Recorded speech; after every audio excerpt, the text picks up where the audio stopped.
This is exactly right. The Hulu original series Furious is now streaming on Hulu and Hulu on Disney+. Starring Emmy Rossum as Alice Black, Furious follows a rookie FBI agent on the hunt for Catherine, played by Lola Pettigrew, a mysterious and calculating female serial killer. While Alice upholds justice, Catherine kills for it, terrorizing the rich and powerful men of New York in her pursuit of vengeance. With secrets that change everything, Alice discovers there's a thin line between hunter and prey. Watch the Hulu original series Furious. Now streaming on Hulu and Hulu on Disney Plus for bundle subscribers. Terms apply. Goodbye. I'm Nancy Glass, host of the Burden of Guilt Season 3 podcast. This is a story about a horrendous situation that destroyed 2 families. It's a scorched earth war that shows just how far someone will go to get what they want. Cindy said I had to choose between the truth and my family, and I had to choose the truth. Listen to Season 3 of Burden of Guilt on the iHeartRadio app, Apple Podcasts, or wherever you get your podcasts. In the middle of the night, Saskia awoke in a haze. Her husband Mike was on his laptop. What was on his screen would change Saskia's life forever. I said, I need you to tell me exactly what you're doing. And immediately, the mask came off. You're supposed to be safe. That's your home. That's your husband. Listen to Betrayal Season 5 on the iHeartRadio app, Apple Podcasts, or wherever you get your podcasts.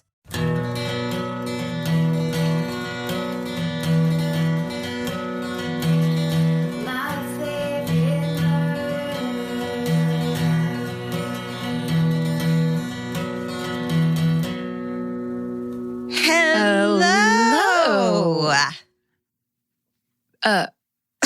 And welcome. My favorite murder. Did you forget your line? Yeah. Well, I was like, how do we do the minisode? Do we just do it? We say that after we say the title? And I say my favorite murder, and then you go, the minisode, That's right? Here's the thing. I don't listen to this podcast. You shouldn't. I think that's a rule. Don't listen to your own bullshit. Yeah, that's right. Don't go all the way up there. Yeah. The minisode. There we go. That sounds familiar. You did it. Whew. Yeah, we read you your stories. This is our first recording of 2023, so clearly we're both a little rusty. Whew.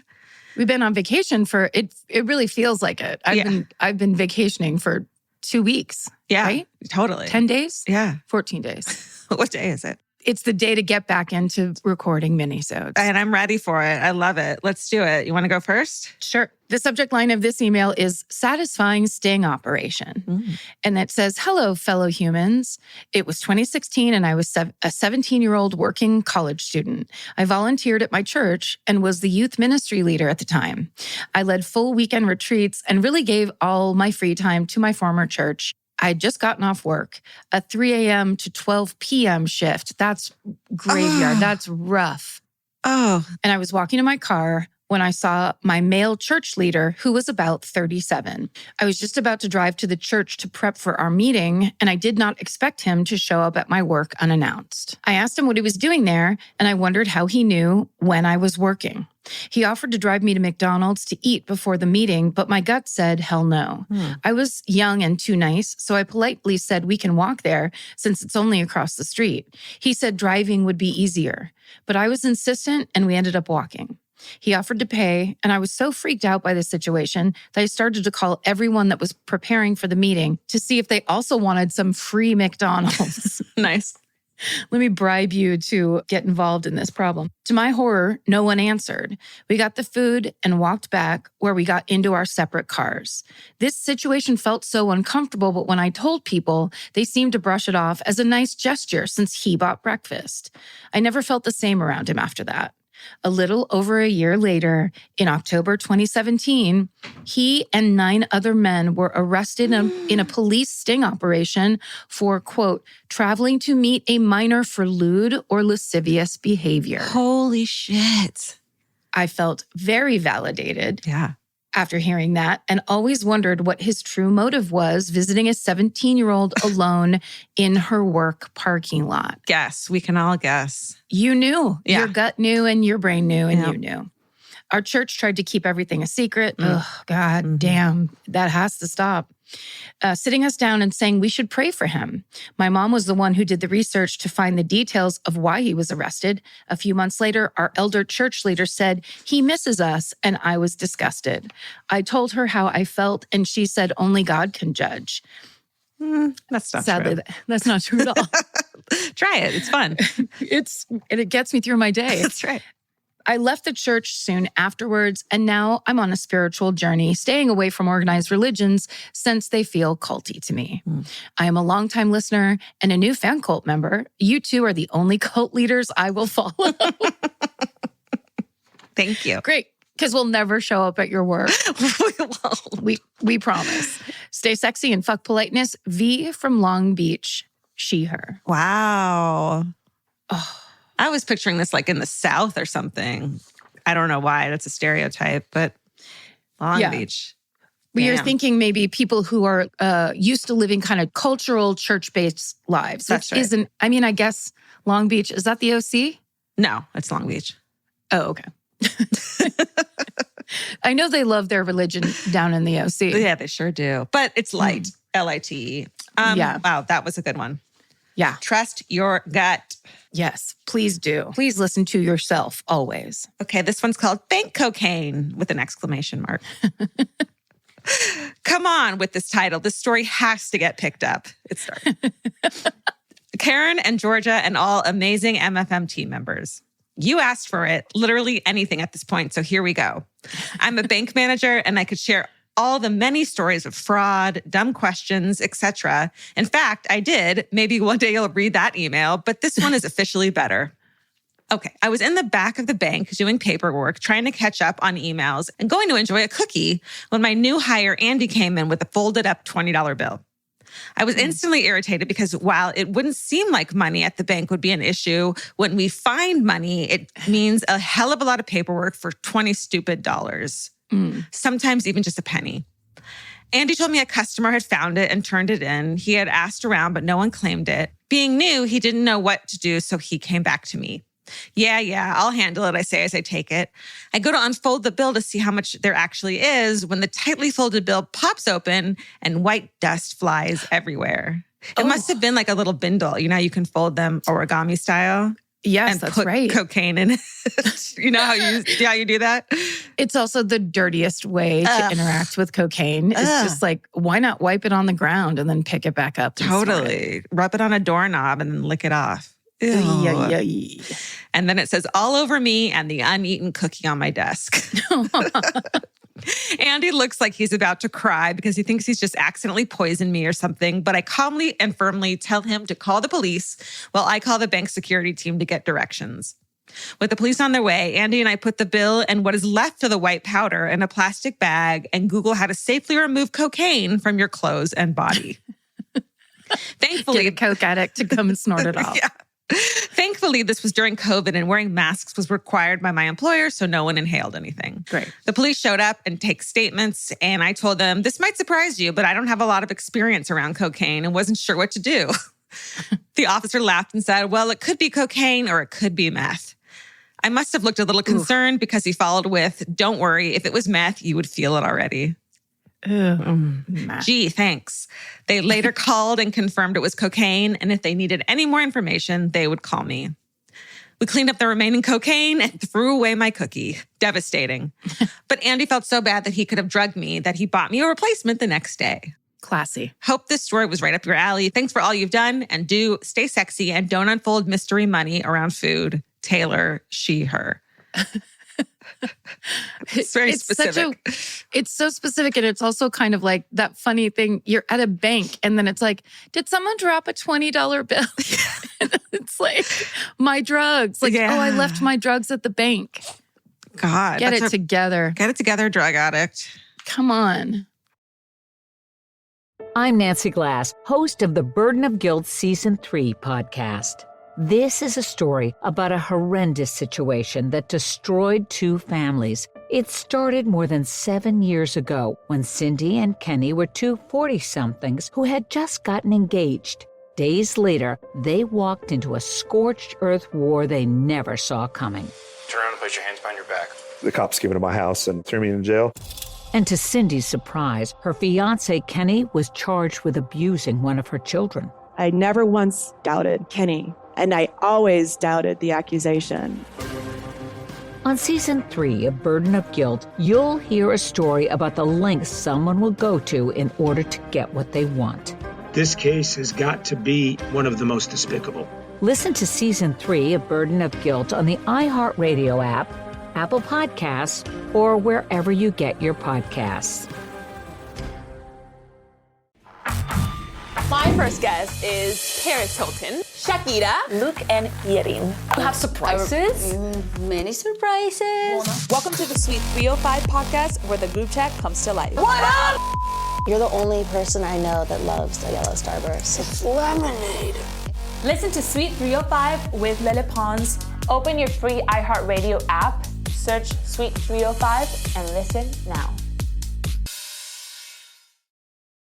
Hey, Portlandia fans. Carrie Brownstein and Fred Armisen here. The dream of the 90s is alive in podcast form. We're launching Podlandia AO Rewatch, our brand new podcast where we revisit every episode of Portlandia together, breaking down sketches, going deep on our iconic characters, and pulling back the curtain on how it all got made. And we'll also be joined by the people who helped bring it all to life. Guest stars, collaborators, and friends, including director Jonathan Kreisel, the mayor himself, Kyle MacLachlan, legendary musician Amy Mann, and many more. Kyle is going for it here. You fully improvised not just words, but a song. Well, I thought you were all going to write a song. I remember you thinking that. Listen to Podlandia, AO Rewatch on the iHeartRadio app, Apple Podcasts, or wherever you get your podcasts. I like this one a lot. I'm not going to read you the subject line. Okay. So it just starts, today I heard the minisode where the Mormon mom on Ambien bought a bunch of R-rated DVDs, and it reminded me of this story. Oh, God, we've done so much. So many topics. Mm-hmm. So this happened the first time my boyfriend, now husband, met my parents. It was winter. We had dinner. Things went great. We planned to stay for the weekend, and it was getting pretty late. So my dad, unbeknownst to us, took some Ambien. We were all in the living room chatting and getting to know one another when my dad asked my husband, then boyfriend, if he wanted to take a look at his yellow 1964 MG. My dad is obsessed with this car. They go out into the garage, and my dad asks if my then boyfriend would like to take it around the block. Oh, no. Now, I have to pause and say that my sister's husband, who has been around for a year or so at that point, was not allowed to drive this car. Was not allowed. Oh, my God. To drive this car. So when my dad asked my husband if he wanted to drive, he figured he had made the very best of impressions and immediately said yes. So here's where it gets weird. First, my husband can drive a stick, but in British cars, the gear shift is backwards or something. So he goes to clarify with my dad which way to move it, and my dad fully has no idea how this car works. Then my dad encourages him to rev the engine really hard and rip it down the block so that, quote, the ladies inside can hear the tires screeching. Oh, my God. Finally, they make it around the block and come back inside where my very introverted, very conservative dad announces to the room, now don't go telling them about how we went topless bowling. By this time, it's clear that something's up. My dad goes to make a platter of mozzarella sticks. It's 10:45 p.m. Yes. Your dad is high. Yeah. And he arranges them into a face with a parsley beard so that it looks like my husband. This guy is a fucking party animal, and I love it. This is his real personality. Yeah, that's right. I love that. To top it off, he picks up my ukulele. Oh, no. I'm a kindergarten teacher and serenades the room with a very off-tune Christmas carol. My mom is slowly realizing what's happening, and she asks my dad if he's taken any Ambien yet. It turns out he took his usual half a pill, forgot, and then took another full pill. So 3 times his normal dose. He was high as a kite, and that's the story of how my husband met my parents. Wow. And it's just signed Jess. Oh, Jess. Oh, my God. Well, how come nothing fun like that ever happened to me when I was on Ambien? All I did was sleep really well. Did you never have any kind of experience where you were like, waking up driving or any of the scary Ambien stories? Nothing. Not that I know of. I know. Well, then it's the drug for you. It was the drug for me. That's funny. Okay. Hi, all. So I'm working on catching up, and there was a hometown about a 5-year-old burning the dining room carpet, and it just reminded me of a story of my very own. When me and my twin sister were about 3 years old, we decided we really wanted to go camping. Mom was asleep on the couch with our tiny baby sister, and Dad was out, so we were pretty much unsupervised. This was the early 90s, so not unusual. Please note, number 1, we lived in a small trailer, and number 2, up until this point, our only idea of camping was a campfire. Oh. Well, like I said, we really wanted to camp, so we proceeded to pile up all of our toys in the middle of the dining room. Next, our kindling needed a light. I grabbed a lighter, not childproof, from the TV stand and shoved it in my sister's toddler hand. She flicks the starter and whoosh, fire. At this point, we were super proud, so of course we had to wake my mom. Obviously, this did not go well. She immediately jumped up at the sight of the smoke and flames and rushed us out the door yelling, "Get your dad." Fast forward a couple hours, there's a huge fire truck putting out the last of the flames of the completely destroyed trailer. Thankfully, no one was hurt, but me and my sister got to walk away with a pretty wild story. Yeah. Sorry for the long story, but I had to share. Stay sexy and maybe keep an eye on the fire-loving children. And then there's no name. I mean, the name is Arsonist is really the name on that one. Thank God for childproofing. Yeah. I mean, I guess it really did take that long, into the late 90s, 2000s? Yeah. I guess they just made lighters harder. I think it was an optional thing, like with pill bottles. Like if you asked for childproofing, you could get that kind. Right? Well, I guess those parents learned their lesson. They sure did. Also, they really wanted to camp because they burned their own toys. Yeah, total. That's dedication. All right, here's my last one. Okay. There's no subject line. It just says, "Hey, Karen, Georgia, and friends. Last week, a listener shared a story on how her older sister laid a cookie dough turd on her pillow. And well, it got me thinking of all the shit I put my siblings and my younger cousins through. I have 17 first cousins, and I am the second oldest girl. So growing up, us older cousins would call our younger cousins the babies. So in the 90s, when Jerry Springer was in its prime, my cousins and I loved watching Jerry Springer and Laura, who was like Jerry, only the Latino version and much more dramatic. Have you ever heard of Laura? No. I haven't either. I want to see that. I was probably about 10 and I had no business watching these shows, but our Latin parents were always too busy amongst themselves to notice. We relate. My cousin had a giant trampoline in their backyard, and the older cousins would round up all the babies, aged 4 to 7 probably, and make them act out Jerry scenes. Yes. One of the older cousins would act as Jerry. Oh my God. I was usually the security guard. Oh my God. This is so good.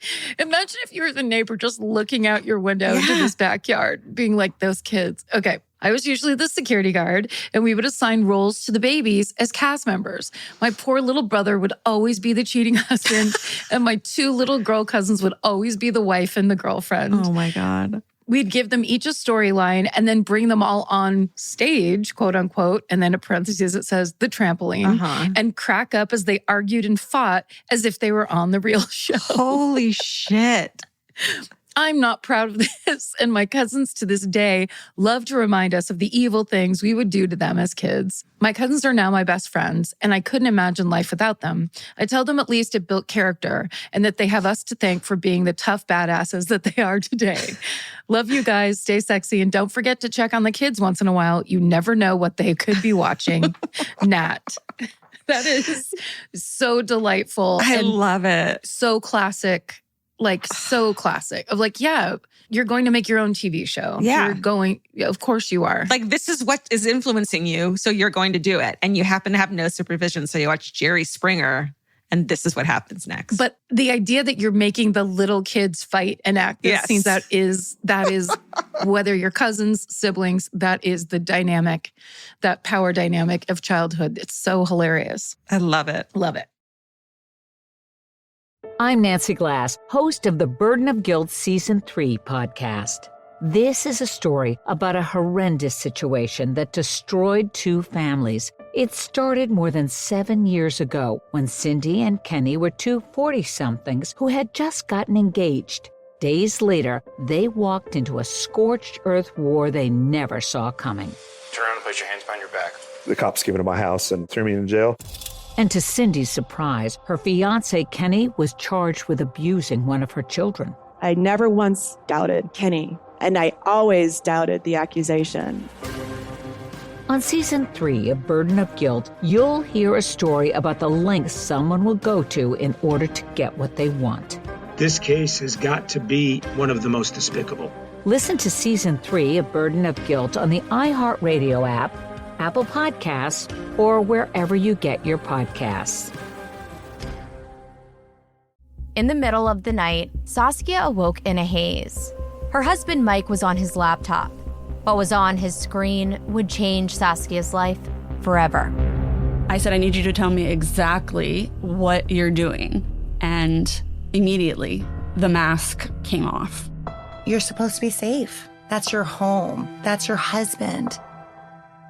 Listen to Betrayal Season 5 on the iHeartRadio app, Apple Podcasts, or wherever you get your podcasts. Hey everyone, it's the Jonas Brothers. If you haven't heard, our new podcast is called Hey Jonas. And this week we're hanging out with someone we're really big fans of. Millie Bobby Brown. We talk about her new movie, Enola Holmes 3, family life, and all the amazing things she has going on right now. Plus we find out what she really feels about the Stranger Things ending. You have over 60 animals. I don't know where the number 60, I've really got to figure that out. There have been plenty of sheep in my bed. It's a big bed. I'm literally sleeping in the bed. Listen to Hey Jonas on the iHeartRadio app, Apple Podcast, or wherever you get your podcasts.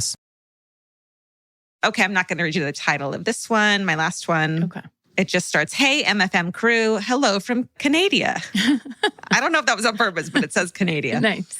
Firstly, if either of you, Karen or Georgia, are ever having a bad day, please contact so I can remind you of all the ways you are just so fantastic and made such a huge difference to all your listeners. Oh, let me count the ways. Secondly, Buried Bones is so good. Yeah. Kate and Paul are a fantastic pair. They are both extremely interesting, tell great stories, and unravel a crime scene like no other. Nice plug. You're right. It's such a That's good podcast. Right. If you haven't heard Buried Bones. It is my new second favorite podcast listen, next to MFM, of course. Nice. That's right. Thirdly, my story. A few decades ago, a now elderly friend of mine was manning the front desk of a small motel by herself in the middle of nowhere, Ontario. She had her sweet little Siamese for company. Oh. One evening, a nice-looking, well-kept man walked in and asked to rent a room. So she sorted it and gave him the key. He left, and a short time later came back into the reception area asking if he could use the phone. My friend didn't feel suspicious and was about to say yes when the sweet little Siamese went crazy, arching her back and going up on her tippy toes while hissing and snarling. Ooh. Intimidated by this now angry cat, the man backed out of the reception area and never came back. This confused my friend as she had never seen the cat act like that before. But then a month goes by, and as she's watching the news, she saw that same man being arrested. It was none other than Paul Bernardo, the Scarborough rapist or schoolgirl killer that Karen covered in an episode. Yeah. The normally friendly yet very in tune cat saved a life that night. So now we all know to never man the front desk of a motel in the middle of nowhere by yourself without your normally sweet cat by your side. That's right. Stay safe and do God's missions. M, and then it says, P.S., a shout out to Elvis, who I'm sure would have saved Georgia in the same circumstance, which makes me want to cry. Is that like a Siamese thing where they're kind of like protective like that? Yeah, they pick one person and that's their person for life, kind of a thing. Oh. Yeah. I mean, Paul Bernardo is the scariest.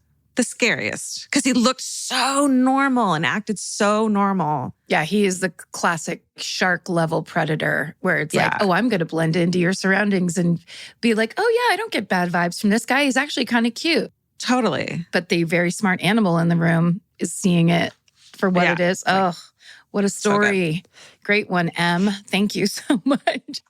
Good job structuring that email where you're like complimenting us. You plug one of our podcasts is really well done. Really well done. Yeah. For anyone who's going to write in the future, that's a great format. Just try it. Yep, that's right. Do a little commercial at the top for one of our podcasts. That's right. Thank you, everyone. Please send in your emails at myfavoritemurder@gmail.com. And thank you guys so much for listening. Yes, we hope you had a lovely holiday break. If you got a break, we hope you did. And a fun New Year's, which is almost impossible. But maybe you're the one that did it. And stay sexy. And don't get murdered. Goodbye. Elvis, do you want a cookie?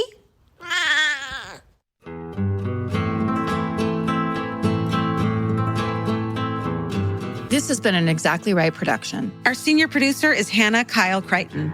Our producer is Alejandra Keck. This episode was engineered and mixed by Stephen Ray Morris. Our researchers are Maren McClashen and Sarah Blair Jenkins. Email your hometowns and fucking hoorays to myfavoritemurder@gmail.com. Follow the show on Instagram and Facebook at My Favorite Murder and Twitter at My Fave Murder. Goodbye.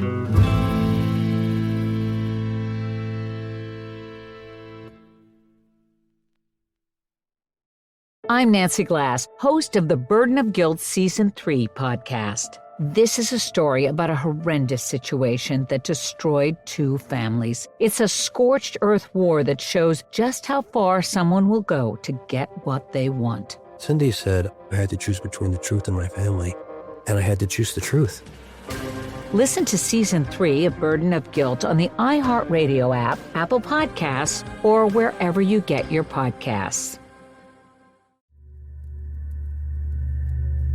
There was no anything inside those eyes. They turned black. It scared the hell out of me. People, wake up! I'm the one that saw the murder take place by Krivak and DePippo. Anthony DePippo showed no signs of remorse, appearing unfazed after being sentenced to the maximum. I said, I'm not guilty. I'll take it to the grave. Listen to The Devil's Quarry in the Bone Valley feed on the iHeartRadio app, Apple Podcasts, or wherever you get your podcasts.